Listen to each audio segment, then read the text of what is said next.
Shana Tova, a happy and good new year to everyone. We're going to explore a few different foods that you might have on your Rosh Hashanah table. Now, most of you are probably familiar with the idea of apples and honey for a sweet new year, and the round challah representing the cycle of every year. We're going to look at a few unique food traditions for Rosh Hashanah, and most of these come from the Sephardic and other non-Ashkenazi communities in the Jewish world. And most of them are also puns, playing on words that we use in order to hope for a good new year. We're going to start with beets. Now, beets, in the language Aramaic, which is the language of the Talmud, are called sikla. And it's related to the Hebrew word that means to go away, meaning that we wish for our enemies to go away, or for the bad parts of the last year to go away.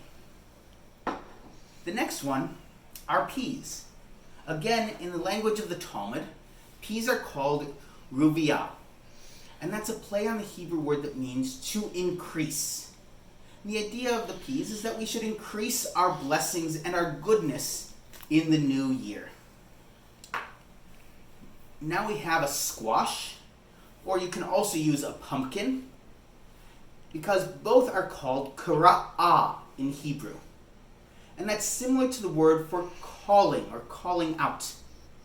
And the purpose of the squash or pumpkin is that our good deeds from the past year should call out before us and go up to God before us before we even have a chance to recount our misdeeds during our Rosh Hashanah and Yom Kippur prayers.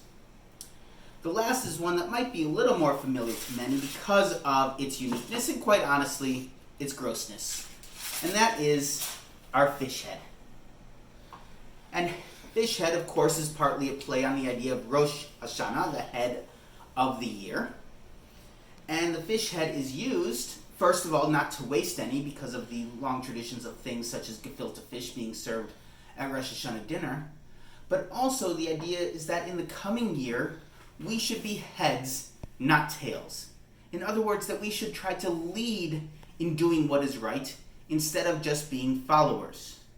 And it's based on a verse in Deuteronomy, chapter 20, verse 13, that says, God will make you the head and not the tail if we follow the commandments of the Torah. So now the puns don't have to be in Hebrew. Many different cultures in Judaism have made puns based on their own language. So you can certainly make puns out of English. For example, going back to our peas, you can let the peas be a prayer that we have peace in the new year. So feel free to make up your own puns. If you think of something you want to share, feel free to post it into the comments on this video. So I hope also, if you are interested in more Jewish holiday traditions from all around the world and throughout history, that you'll join me on September 8th, where we'll have a chance to explore a lot more traditions for both Rosh Hashanah and Yom Kippur. Shana Tova.